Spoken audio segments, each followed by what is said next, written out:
Bonsoir à tous, ravi de vous retrouver pour un nouveau JT sur Monaco Info. Au sommaire aujourd'hui, le gouvernement princier poursuit sa feuille de route concernant le développement de la mobilité douce à Monaco. Une nouvelle piste cyclable a été aménagée, de nouvelles stations Monabike vont voir le jour prochainement. Nous ferons le point avec le ministre de l'Équipement, de l'Environnement et de l'Urbanisme, Marie-Pierre Gramaglia. Une partie de l'histoire de Monaco à l'honneur dans une vente aux enchères à Paris. Plusieurs lots d'art déco et de sculptures du XXe siècle seront mis aux enchères. Parmi eux, des pièces de la collection du prince et de la princesse de Polignac. Xavier Dominique, le responsable de cette vente, sera avec nous. Mais avant cela, le point sur l'info avec Frédéric Elion. Bonsoir Frédéric. Bonsoir Émilie, bonsoir à tous. Un nouvel adhérent au pacte national pour la transition énergétique. Ce jeudi matin, quai Antoine Ier, Fraser Yacht est devenue la première entreprise du secteur du yachting à rejoindre la communauté des adhérents du pacte créé par la MTE. Depuis le début de l'aventure en janvier 2018, plus d'une centaine d'entreprises a déjà rejoint le mouvement et s'est engagée à avoir une attitude éco-responsable sur 3 secteurs, les déchets, la mobilité et l'énergie. On connaît depuis aujourd'hui le nouveau parrain de la promotion des premières années de l'IFSI. Effectivement, Émilie, c'est Jacques Pastor, adjoint au maire, délégué au sport et aux associations, qui a été choisi pour représenter les valeurs de la promotion 2019-2022 de l'Institut de formation en soins infirmiers de Monaco. Une promotion composée de 27 élèves, 26 filles et un garçon, choisi pour ses valeurs de bienveillance et d'engagement. Jacques Pastor s'est dit touché et fier d'être le parrain de la promotion. Pendant ces 3 années, le nouveau parrain et les élèves travailleront sur plusieurs projets communs dans le domaine de la prévention et de l'éducation. La Fondation Prince-Pierre vient de dévoiler sa sélection du coup de cœur des lycéens 2020, Frédéric. Il y avait 7 ouvrages présélectionnés, Émilie. 5 ont été choisis par le jury composé d'élèves des lycées Albert Ier, FANB et du lycée technique et hôtelier. Olivier Descamps, Alexandra Koselik, Victoria Mas, Mathieu Palin et Constance Rivière sont les auteurs sélectionnés pour leur premier roman. Le lauréat sera désigné en septembre prochain et sera présent le 13 octobre lors de la cérémonie de remise des prix de la Fondation Prince-Pierre. Un point à présent sur les différents tests effectués à l'occasion de la reprise de l'entraînement de l'AS Monaco. Et oui, depuis le début de la semaine, les joueurs de l'ASM se sont soumis à de nombreux tests médicaux et physiques. Le bilan est tombé cet après-midi et notamment celui concernant le Covid-19 et ce test a révélé la présence de 2 cas positifs antérieurs remontant à la période de confinement. Les 2 joueurs ne sont plus contagieux et ont pu poursuivre avec le groupe. À noter également un cas toujours actif mais asymptomatique. Le joueur a été placé en quatorzaine à son domicile. Merci Frédéric. Ces derniers mois, avec les contraintes liées au coronavirus, l'usage du vélo a connu un véritable boom. En France, leur vente a doublé. Et vous, qu'en pensez-vous? Avez-vous décidé d'adopter une mobilité plus propre depuis la fin du confinement? Êtes-vous favorable à plus de pistes cyclables en principauté? Alexandra Pani est allée à votre rencontre. Pour absolument. Trop de voitures, tout simplement. Très peu d'accès, de circulation pour les voitures, beaucoup de piétons. Donc oui, pour. Plus de pistes cyclables, moi je dirais oui, absolument, parce que je suis souvent à pied et puis c'est rare que je suis en voiture ici à Monaco. Je suis sûre que les gens qui prennent souvent la voiture diraient autrement. J'en vois à peu près pas mal, moi je trouve que c'est assez bien. Là c'est juste à côté de la gare donc tout le monde peut en prendre, c'est bien. Je pense qu'il n'y en a même pas assez. Il n'y a pas assez de pistes cyclables. Bon, après on peut le faire sur la route, ça il n'y a pas de problème. Mais je sais qu'il y en a une dans leur voto de pistes cyclables, mais il faudra en mettre peut-être un peu plus dans d'autres endroits. Après au niveau de la plage, je ne sais pas si c'est possible, mais s'il y en a plus c'est mieux je pense. On a les ascenseurs, moi je vois pas. Il n'y a pas besoin de vélo à Monaco je pense. Il faudrait des pistes cyclables, il faudrait que je sois protégée des voitures. Moi pour rouler, faire du vélo à côté des voitures, ça me terrorise. C'est à croire que vous avez été entendu ou votre opinion a même été anticipée. Une nouvelle piste cyclable a été aménagée du côté de Fontvieille et une dizaine de stations Monabike devraient voir le jour d'ici l'automne. La petite reine se développe en principauté et pour en parler, nous sommes avec le ministre de l'Équipement, de l'Environnement et de l'Urbanisme. Bonsoir Marie-Pierre Gramaglia. Bonsoir Émilie. La place du vélo prend une nouvelle importance à Monaco. Oui, effectivement, c'est un des axes prioritaires de la politique de mon département, de développer la mobilité douce en principauté de Monaco et notamment le vélo. Les Monégasques ont pu s'en rendre compte ce matin, Marie-Pierre Gramaglia. Il y a une nouvelle piste cyclable du côté de Fontvieille. Oui, tout à fait, Émilie. Une piste qui part de Fontvieille en face du centre commercial, qui passe sous le tunnel du Rocher et qui vous permet, en arrivant sur le quai Antoine Ier, de prendre soit la route de la piscine, soit le quai Albert Ier. C'est une zone, justement, on va dire, qui va rassurer aussi les cyclistes de prendre ce fameux tunnel. Avant, il y avait peut-être des réticences de la part des cyclistes de prendre ce tunnel. Oui, effectivement, des réticences parce que c'est toujours un petit peu dangereux. Les routes ne sont pas très larges en principauté de Monaco, de par l'exiguïté de notre territoire. Donc nous avons voulu identifier une ligne cyclable pour que les vélos se sentent plus en sécurité et favoriser l'utilisation des vélos en principauté de Monaco. C'est ce que j'allais vous poser comme question. Est-ce que Monaco est un pays fait pour le vélo? Est-ce que c'est compliqué d'aménager des pistes cyclables en principauté? Alors oui et non, on va pouvoir dire oui parce que effectivement le territoire est petit, les routes sont pas très larges et donc c'est difficile de faire un partage de territoire entre les véhicules, les piétons et les vélos. Et c'est facile parce que justement c'est également un petit territoire, donc on a la maîtrise beaucoup plus facilement. Et on voudrait vraiment favoriser cet usage du vélo en principauté de Monaco. Les cyclistes peuvent utiliser le couloir de bus comme ça se fait dans d'autres villes? Alors c'est nouveau, effectivement, il y a un arrêté municipal qui vient d'être publié au Journal de Monaco et qui permet à tous les vélos d'utiliser les couloirs de bus. Alors ça rajoute 1,7 km de pistes cyclables en principauté de Monaco. Les automobilistes se sont un peu familiarisés également avec ce partage de la route, avec l'essor de Monabike.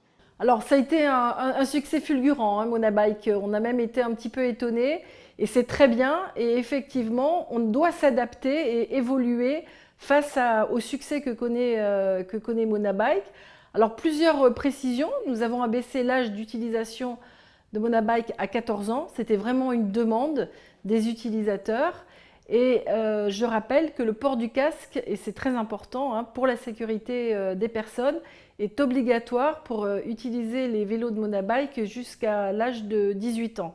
Prudence donc, et face au succès, je crois que de nouvelles stations vont ouvrir en principauté, des stations Monabike. Oui, tout à fait. Donc Monabike a été lancé il y a un peu plus d'1 an. On a lancé 32 stations, 300 vélos. Et là, très prochainement, vraiment dans les jours qui viennent, il y a 3 nouvelles stations qui vont être installées en principauté de Monaco. Donc il y en a une supplémentaire parce que c'est un quartier qui était en demande au pied de la Tour Odéon. Il y aura également une nouvelle station sur le Rocher de Monaco, dans la rue Saint-Martin, à côté de la cathédrale. Et enfin, au droit de la rue Grimaldi, sur l'allée Guillaume Apollinaire. D'autres stations vont venir, à 8 stations complémentaires d'ici la fin de l'année. On veut vraiment marquer le territoire de la principauté, avoir un maillage de plus en plus resserré de toutes les stations Monabike à Monaco. Marie-Pierre Gramaglia, on ne pouvait pas être avec vous sans faire un point sur le chantier du Larvoto. Est-ce que vous avez de bonnes nouvelles à nous annoncer? Est-ce que le site balnéaire va ouvrir dans les prochains jours? Oui, je sais que beaucoup l'attendent. Effectivement, le site balnéaire du Larvoto va réouvrir le samedi 4 juillet. Et j'espère à la plus grande joie de tous les résidents de la principauté. On y reviendra bientôt sur Monaco Info. Merci beaucoup d'avoir été avec nous. Merci Émilie. La date du 4 juillet à retenir donc, tout comme celle du 1er juillet. Là, je m'adresse aux passionnés de bonnes affaires. Les soldes débutent mercredi prochain à Monaco, soit 15 jours avant la France. Certaines enseignes ont déjà lancé leur vente privée, comme vous avez pu le constater, Vanessa Dessy. Et oui, officiellement, les soldes en principauté, c'est le 1er juillet, mais certaines ventes privées sont déjà accessibles. Comment explique-t-on ces bonnes affaires aujourd'hui? C'est pour motiver aujourd'hui la population. Parce qu'effectivement, on va dire que tout le monde l'a reprise, c'est un peu compliqué. Et donc, on fait un peu des ventes privées pour attirer nos clientes, pour faire des bonnes affaires avant les soldes du 1er juillet. Voilà, donc il faut venir. À quel pourcentage? 30%. Et puis effectivement, au niveau après des sols privés, on fait un taux un peu attractif, moins 30 c'est bien. Et les moins 50, ça sera vraiment pour les soldes. Vous l'avez entendu, Émilie, c'est une bonne nouvelle. Les prix cassés sont d'ores et déjà disponibles en principauté. Merci Vanessa. Des souvenirs de la famille de Polignac mise aux enchères. Vous le savez, cette famille est liée historiquement avec les Grimaldi. Et bien des pièces du prince Edmond de Polignac et de la princesse Winnie de Polignac, héritière des machines à coudre Singer, sont en vente à partir de demain. Des lots exceptionnels, comme va nous le confier le responsable de cette vente. Bonsoir Xavier Dominique. Bonsoir. Il y aura une part de Monaco dans cette vente aux enchères organisée par la Maison Adair.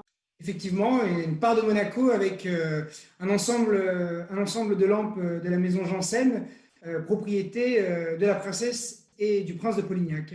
Alors, décrivez-nous un petit peu ces pièces. Qu'est-ce qu'elles ont de si spécial ? L'ensemble de la décoration de l'appartement du prince et de la princesse de Polignac, situé dans un immeuble du fameux architecte des années 30, Michel Rouspitz, a été entièrement confié à la maison Janssen. La maison Janssen était l'une des rares maisons capables d'initier l'entière décoration d'un appartement à cette époque, du tissu en passant par les objets, le mobilier, et ces lampes donc, avaient intégré tout un décor de l'appartement. Là, on est dans quelle époque ? On est dans les années 30, l'appartement avait été commandé sur plan en 1931, et donc la maison Janssen a réalisé la décoration à la suite de cette commande.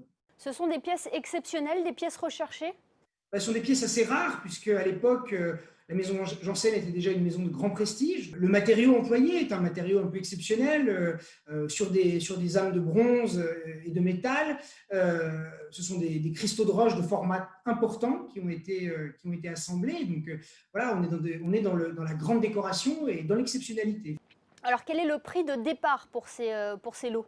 Quelques milliers d'euros, c'est une estimation un peu symbolique. On préfère laisser finalement les enchérisseurs décider du résultat final, mais la rareté de ces œuvres suscitera forcément un intérêt important. Elle se déroulera en ligne, cette vente ? Pas uniquement en ligne, bien évidemment, depuis le post-confinement, on a privilégié bien sûr les enchères en ligne et par téléphone, mais il y aura aussi la possibilité d'une présence physique dans la salle. Notre salle est assez grande pour pouvoir respecter les distances et le port du masque, bien sûr, est recommandé. Depuis quand ont repris les ventes aux enchères ouvertes au public ? Écoutez, depuis les annonces récentes du président Emmanuel Macron, on va dire la présence physique est plus autorisée et plus fluide. Après, c'est vrai que le confinement a permis à beaucoup d'enchérisseurs de prendre de nouvelles habitudes et d'enchérir à distance. Et donc, on privilégie de toute façon ces modes d'enchères. On encourage les gens à rester chez eux ou à prendre un téléphone. Mais c'est vrai que la présence physique crée malgré tout dans une salle une ambiance et un univers qu'on aime. Rendez-vous donc demain en physique si nos téléspectateurs se trouvent sur Paris. Sinon, en ligne, est-ce que vous pouvez nous expliquer un petit peu les modalités, Xavier Dominique ? Les modalités les plus simples, c'est la plateforme d'enchères DrawLive, qui est aujourd'hui une des plus grande plateforme aux enchères françaises et qui permet de s'inscrire au préalable, de suivre la vente comme nous le faisons aujourd'hui à distance avec une vidéo et de pouvoir enchérir comme s'ils étaient présents dans la salle. Parfait, le rendez-vous est donné. Merci beaucoup d'avoir été avec nous. Merci de votre attention, à bientôt. On passe au point info pratique avec Frédéric Elion et un changement du côté du centre d'appel Covid-19 en principauté. Oui, un changement au niveau des horaires, Émilie. Nouvelle configuration pour le call center monégasque qui sera fermé le week-end à compter de demain soir. Le centre d'appel Covid-19 sera donc ouvert du lundi au vendredi de 9h à 18h. Je vous rappelle le numéro 92 05 55 00. Un petit changement également du côté des bus monégasques, Frédéric. Oui, toujours en rapport avec le Covid-19, Émilie, et les mesures sanitaires. Il est désormais possible de monter dans le bus par l'avant et la vente des tickets est de nouveau autorisée à bord des autobus à condition d'avoir l'appoint. Le port du masque reste bien sûr obligatoire. Merci Frédéric. Nous avons surfé aujourd'hui pour collecter les vidéos qui font le buzz sur la toile. C'est le best-of des réseaux sociaux.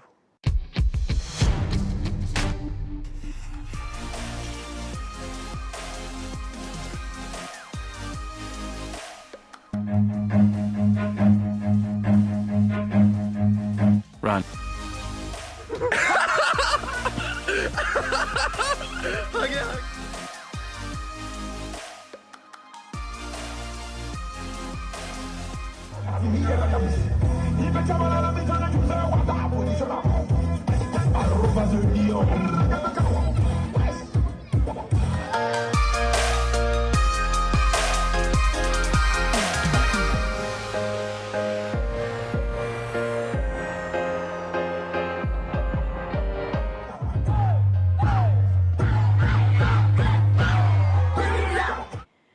Et n'hésitez pas à partager avec nous vos photos et vos vidéos sur le réseau Malizia. Nous publierons les meilleures d'entre elles. Un mot sur la météo. Quelle est la tendance pour vendredi, Frédéric ? Et oui, la belle semaine continue, Émilie. Grand soleil le matin avec plus de 20 degrés prévus en début de journée, mais on les avait presque oubliés. Les nuages feront une brève apparition dans l'après-midi.